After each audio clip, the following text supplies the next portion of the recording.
कहानी।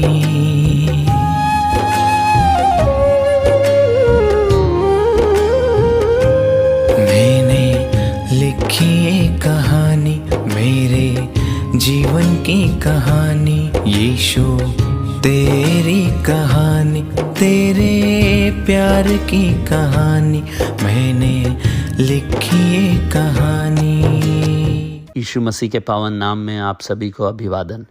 याशायाह भविष्यवक्ता की किताब उसका 53वां अध्याय और 12वें वचन में हम इस प्रकार से पढ़ते हैं, इस कारण मैं उसे महान लोगों के संग भाग दूंगा और वह सामर्थियों के संग लूट बांट लेगा, क्योंकि उसने अपना प्राण मृत्यु के लिए उंडेल दिया। वह अपराधियों के संग गिना गया, तो अभी उसने बहुतों के पापों का बोझ उठा लिया और अपराधियों के लिए विनती करता है।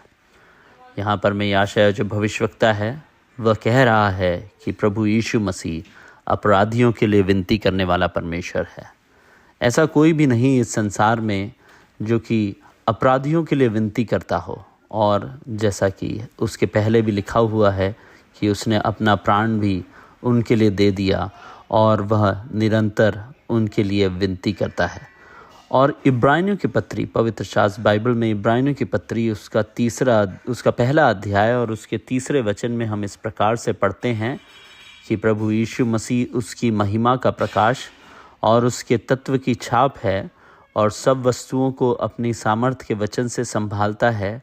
वह पापों को धोकर ऊंचे स्थानों में महिमा मन के दाहिने जा बैठा। प्रभु यीशु मसीह परमेश्वर का वो पुत्र है जिसके विषय में इब्रानियों की पत्री का लिखने वाला कहता है कि उसमें परमेश्वर की महिमा का पूरा प्रतिरूप हम पाते हैं, जिसमें हम उसकी महिमा का प्रकाश, जिसने हमें परमेश्वर को इस संसार पर प्रकाशित किया, और जिसके जीवन के द्वारा और जिसकी मृत्यु के द्वारा हम परमेश्वर के प्रेम को और मनुष्य जाति के लिए पाप से छुटकारे के लिए परमेश्वर के प्रयोजन को समझ पाते हैं। और उसके विषय में वो लिखा है, और सब वस्तुओं को अपनी सामर्थ के वचनों के द्वारा संभालता है। प्रभु यीशु मसीह इस सृष्टि की सारी वस्तुओं को अपने सामर्थ के अनुसार संभालता है। और अति महान और उत्तम बात जो हम सबों के लिए है वह अंतिम भाग में है। वह पापों को धोकर ऊंचे स्थानों पर महिमा मन के दाहिने जा बैठा।